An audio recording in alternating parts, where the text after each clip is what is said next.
नमः शिवाय। श्रावण मास महात्म्य 24वां अध्याय। श्री कृष्ण जन्माष्टमी व्रत के महात्म्य में राजा मित्रजित का आख्यान। ईश्वर बोले, हे ब्रह्मपुत्र, पूर्व काल में दैत्यों के भार से अत्यंत पीड़ित हुई पृथ्वी बहुत व्याकुल तथा दीन होकर ब्रह्मा जी की शरण में गई। उसके मुख से वृतांत सुनकर ब्रह्मा जी देवताओं के साथ क्षीर सागर में विष्णु के पास जाकर स्तुतियों के द्वारा उनको प्रसन्न किया। तब नारायण श्री हरि सभी दिशाओं में प्रकट हुए और ब्रह्मा जी के मुख से संपूर्ण वृतांत सुनकर बोले, हे देवताओं, आप लोग मत डरे। मैं वसुदेव के द्वारा देवकी के गर्भ से अवतार लूंगा और पृथ्वी का संताप दूर करूंगा। सभी देवता लोग यादवों का रूप धारण करें, ऐसा कहकर भगवान अंतर्ध्यान हो गए। समय आने पर वे देवती के गर्भ से उत्पन्न हुए।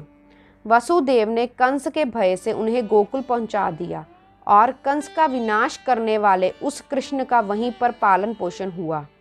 बाद में मथुरा आकर उन्होंने अनुचरों सहित कंस का वध किया।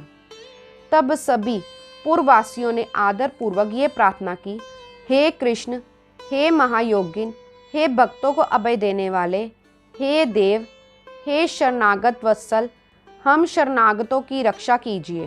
हे देव, हम आपसे कुछ निवेदन करते हैं, इसे आप कृपा करके हम लोगों को बताएं। आपके जन्मदिन के कृत्य को कहीं कोई भी नहीं जानता। वे सब जान करके हम सभी लोग उस जन्मदिन पर वर्धापन नामक उत्सव मनाएंगे।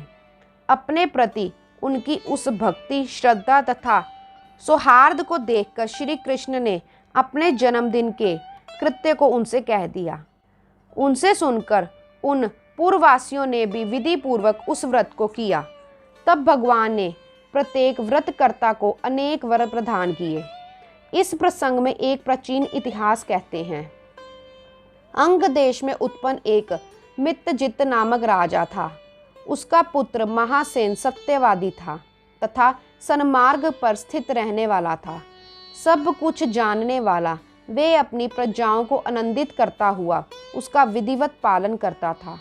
इस प्रकार रहते हुए उस राजा का अचानक देव योग से पखंडियों के साथ बहुत काल पर्यंत सहचार्य हो गया और उनके संसर्ग से वह राजा अधर्म प्रयायन हो गया।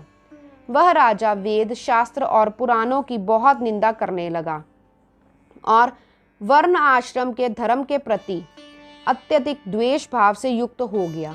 हे मुनिश्रेष्ठ, इस प्रकार बहुत दिनों के व्यतीत होने के पश्चात काल की प्रेरणा से वह मृत्यु को प्राप्त हुआ और यमदूतों के अधीन हो गया। यमदूतों के द्वारा पाशों में बांधकर पीटते हुए यमराज के पास ले जाता हुआ वह बहुत पीड़ित हुआ।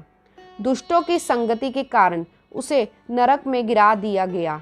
वहां बहुत समय तक उसने यातनाएं प्राप्त की। यातनाओं को भोगकर अपने पाप के शेष भाग से वह पिशाच योनि को प्राप्त हुआ।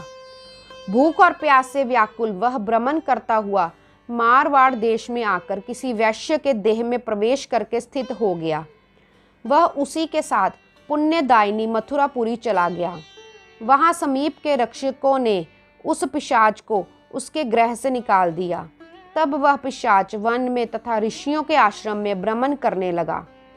किसी समय देव योग से श्री कृष्ण जन्माष्टमी के दिन व्रत करने वाले मुनियों तथा द्विजों के द्वारा महापूजा तथा नाम संकीर्तन आदि के साथ रात्रि जागरण किया जा रहा था। उसने विधिवत सब कुछ देखा और श्री हरि की कथा का श्रवण किया। इससे वह उसी क्षण पाप रहित, पवित्र और निर्मल मन वाला हो गया। वह यमदूतों से मुक्त हो गया और प्रेत देह छोड़कर विमान में आरूढ़ होकर दिव्य भोगों से युक्त हो विष्णु लोक पहुंच गया। इस प्रकार इस व्रत के प्रभाव से वह विष्णु सामीप्य को प्राप्त हुआ। तत्वदर्शी मुनियों ने पुराणों में इस शाश्वत तथा सार्वलौकिक व्रत का पूर्ण रूप से वर्णन किया है। सभी कामनाओं को पूर्ण करने वाले इस व्रत को करके मनुष्य सभी वांछित फल प्राप्त करता है। इस प्रकार जो जन्म अष्टमी के दिन इस शुभ व्रत को करता है वह इस लोक में अनेक प्रकार के सुखों को भोग कर शुभ कामनाओं को प्राप्त करता है। हे ब्रह्मपुत्र, वहाँ वैकुंठ में 1,00,000 वर्ष तक देव विमान में आसीन होकर नानाविध सुखों को भोग कर अवशिष्ट पुण्य के कारण इस लोक में आकर सभी ऐश्वर्यों से समृद्ध तथा सभी अशुभों से रहित होकर महाराजाओं के कुल में उत्पन्न होता है। वह कामदेव के समान स्वरूप वाला होता है। जिस स्थान पर कृष्ण जन्म उत्सव की उत्सव विधि लिखी हो अथवा सभी सौंदर्य से युक्त श्री कृष्ण जन्म सामग्री किसी दूसरे को अर्पित की गई हो अथवा उत्सव पूर्वक अनुष्ठित व्रतों से विश्व स्रष्टा श्री कृष्ण की पूजा की जाती हो, वहाँ शत्रुओं का भय कभी नहीं होता। उस स्थान पर मेघ व्यक्ति की इच्छा करने मात्र से वृष्टि करता है और प्राकृतिक आपदाओं से भी कोई भय नहीं होता। जिस घर में कोई देव के पुत्र श्री कृष्ण के चरित्र की पूजा करता है वह घर सब प्रकार से समृद्ध रहता है और वहाँ भूत प्रेत आदि बाधाओं का भय नहीं होता है। जो मनुष्य किसी के साथ में भी शांत होकर इस व्रत उत्सव का दर्शन कर लेता है वह विपाप से मुक्त होकर श्री हरि के धाम जाता है। इस प्रकार श्री स्कंद पुराण के अंतर्गत ईश्वर सनत कुमार संवाद में श्रावण मास महात्म्य में जन्म अष्टमी व्रत कथन नामक 24वां अध्याय पूर्ण हुआ। ओम नमः शिवाय।